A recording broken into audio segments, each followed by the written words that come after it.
안녕하세요. 잡초농부입니다. 오늘은 잡초에 대해서 이야기를 해볼까 합니다. 제가 잡초농부이기도 하지만 농사에 있어서 가장 큰 걸림돌이 잡초라고 생각이 듭니다. 물론 판매라든가 막 땅 구하기 이런 걸 다 이런 건 다 제끼고 농사를 짓는 거에 대해서 말씀을 드리는 거예요. 농사를 지을 때 잡초 말고도 병충해, 벌레, 날씨, 기후 많이 이제 그러겠지만 제 보기에는 잡초가 가장 큰 문제로 보여져서 오늘은 잡초 이야기를 해볼까 합니다.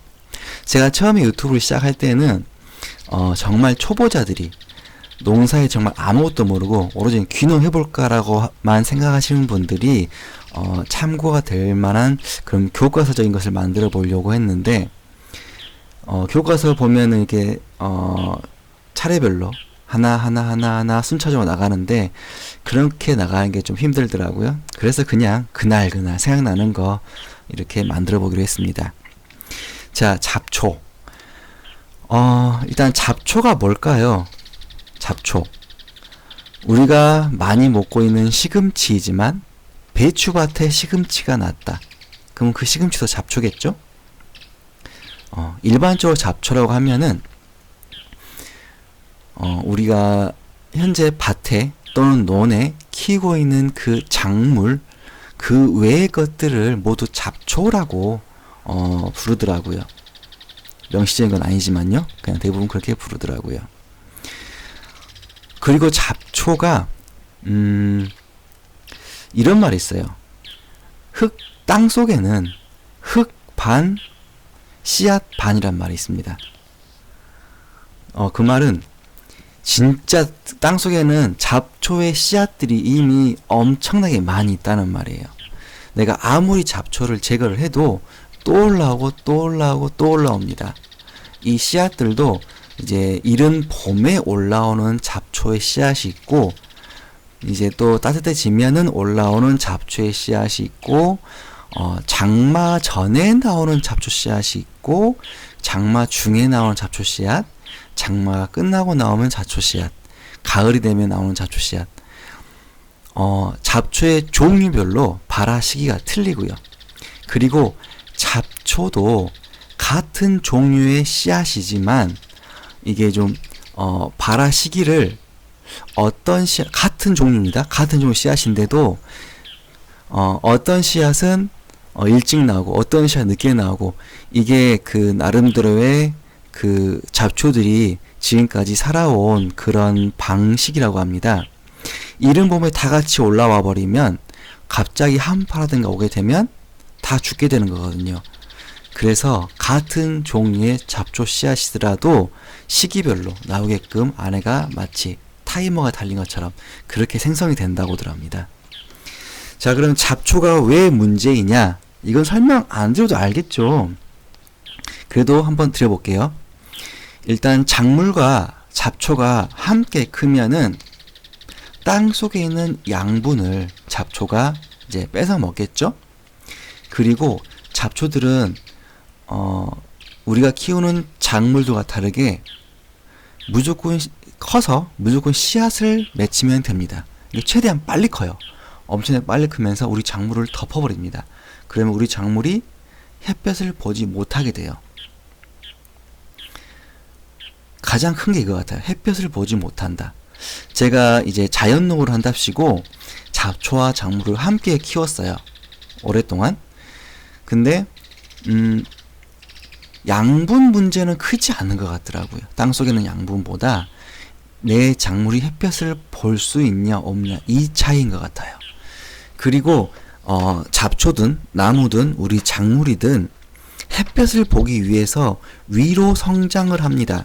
근데 일부 작물들은 위로 성장을 원치 않고 아래로 성장하고 옆으로 성장해야지만 되는데 햇볕을 보기 위해서 이런 풀들을 이기 위해서 무조건 위로 키만 커버리는 그런 경우도 발생을 하고요.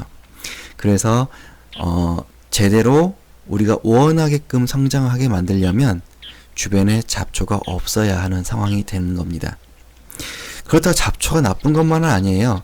제 관점에서 본 잡초는 우리가 흔히 이런 농작물에는 영양분이 많이 있다라고 말하는데, 이런 잡초라든가 이런 풀벌레와 경쟁 없이 그냥 너무 편하게 큰 작물들은 등치만 컸지 특별히 우리 사람의 몸에 이로운 물질들을 많이 만들어낼 필요가 없는 상황이기 때문에 굳이 그렇게 만들 필요도 없을 것 같아요. 그래서 잡초와 함께 커야지만 우리가 먹는 이런 무나 배추도 거기에 맞는 양분을 만들지 않을까 싶어요.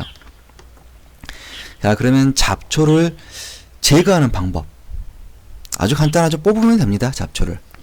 근데 작은 화단은 손으로 뽑을 수가 있는데, 우리가 일반적으로 농사를 지은다 그러면은 아주 작아도 300평, 이제 좀 크다 싶으면은 막 1000평, 2000평, 정말 제대로 하시는 분들은 10,000평, 20,000평, 100,000평까지도 농사를 지으세요.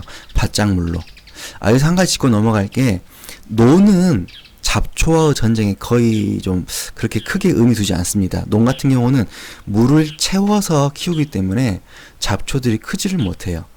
벼 같은 경우는 물속에서 잘 자라지만 일반적인 모든 대부분의 풀들은 물속에서 좀 잘 못 자라요. 일부 잡초들, 벽과 이런 것들은 물속에서 자라기도 하지만요. 그래서 밭작물보다는 농작물은 잡초와 크게 신경 안 쓰더라고요. 자, 그러면 잡초를 제거하는 방법 다시 한번 말씀드릴게요.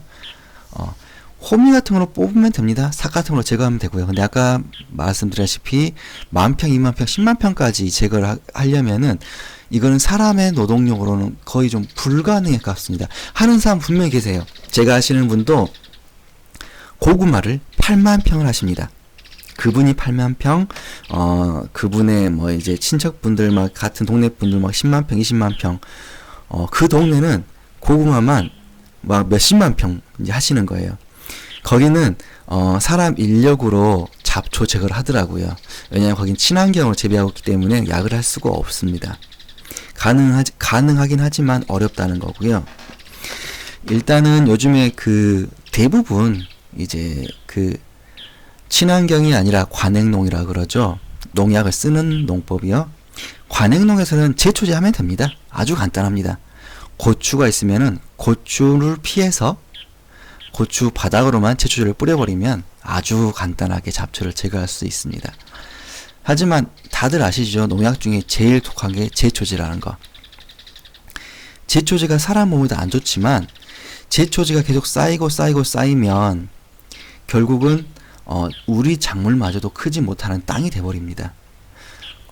하지만 이제 농사를 처음 시작하시는 분이라면 제초제를 써서라도 일단 농사를 성공시키는 게 우선이라고 좀 생각이 들어요. 그리고 잡초를 제거할 수 있는 게 예초기도 있고, 요즘에 예초기에 앞에 예초기 날 있죠. 잘라주는 날. 이 날도 여러 가지로 변형이 가능하더라고요. 판매를 합니다. 날만 바꿔 끼우면 마치 그 자동 호미 같은 그런 것도 있고, 날만 바꿔 끼우면 이제 그 아주 좁은 곳을 이제 막 긁어버리는 그런 것도 있고요. 그리고 혹시 제초 매트라고 아십니까? 우리가 고추밭 같은 거 보면은 비닐 멀칭이 돼 있잖아요. 비닐로 흙을 감싸가지고, 비닐로 멀칭을 하는 이유는 가장 첫 번째 이유가 잡초입니다. 잡초가 자라나지 못하게끔 막는 거예요. 구멍이 뚫려 있는 그 자리, 고추가 심어 있는 그 자리 외에는 잡초가 자라지 못하게끔 하는 비닐 멀칭하는 방법이 있고, 또 멀칭 주변으로 제초 매트라는 게 있습니다. 포대 아시죠? 포대.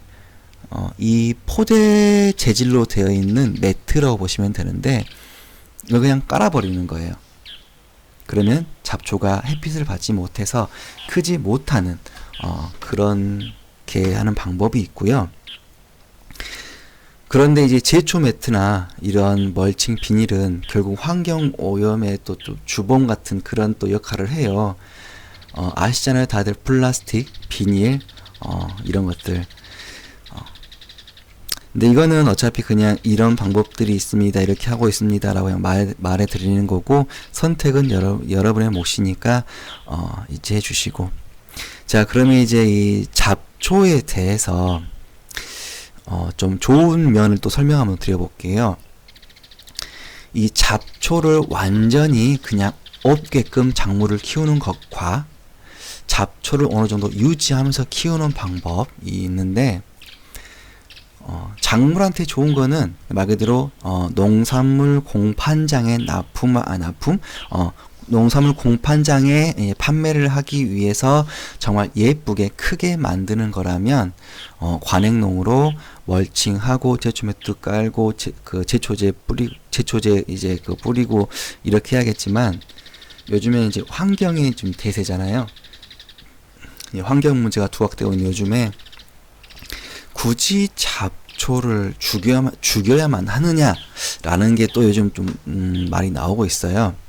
제가 아시는 분은 자연농을 하시는데 이 잡초와 작물을 이제 같이 키우긴 키우는데 잡초를 어느 정도까지 제어만 하더라고요. 예를 들자면 과수원을 하세요. 네, 잡초를 예초기로 베어내는 게 아니라 좀 약간 묵직한 걸로 그냥 누르고 다닙니다. 눌러서 잡초가 잡초의 성장을 살짝 억제해 주는 게 있고요. 또 어떤 분은 잡초를 그대로 유지한 채 예초기로 잡초만 그냥 잘라줍니다. 뿌리까지는 제거하지 않고 위만 잘라줍니다. 그리고 거기에 무씨를 넣고 무가 조금 자라나게 되면은 그때부터는 잡초와 무가 같이 자라나게 되는데, 그때 한 번 더 예초기로 베어주는데 작물이 햇빛을 볼 수 있을 정도까지만, 그러니까 그 잡초를 밑둥까지 싹 제거하는 건 힘들어요. 그러니까 내가 키우는 작물 키 높이 정도까지만 그 잡초의 키를 이제 잘라주더라고요. 그리고 작물 옆부분은 아예 밑둥까지 쳐주는 방식도 있고요. 이런 방법들이 있습니다. 자, 이제 잡초에 대해서 설명을 드렸는데요. 이 잡초, 말 그대로 잡다한 풀을 말하는 거고, 작물에 크는데 확실히 잡초가 있다면 작물에 지장을 주는 건 맞습니다. 하지만 이 작물들이 클 때 경쟁 없이 그냥 막 커버리는 것보다 어느 정도 경쟁도 있고, 그리고 이 잡초들이 그 잡초의 뿌리 있죠. 이 잡초의 뿌리가 땅속에 박힘으로써 땅속에 기공도 만들어줍니다. 땅이 숨 쉴 수 있게끔 해주고, 비가 오게 되면 이 잡초들이 이 빗물을 어느 정도 걸러주기도 하고 막아주기도 하기도 하고, 그리고 너무 가뭄일 때는 땅이 마르는 걸 또 막아주기도 하고, 이런 역할도 합니다. 잡초가 무조건 나쁘다라고 생각하지는 말았으면 하는 좀 그런 것도 있고요. 제가 좀 하는 농법이다 보니까 잡초에 대해서 이래저래 이야기를 해봤는데요. 통체적으로 이런 것들이 있다까지만 이야기 드리도록 하겠습니다. 이게 또 영상이 너무 길어지면 지루하니까요. 근데 이게 좀 더 자세한 사항 원하시는 분들은 댓글 남겨주세요. 댓글로 좀 더 자세하게 설명 한번 드리겠습니다. 오늘도 시청해주셔서 감사합니다.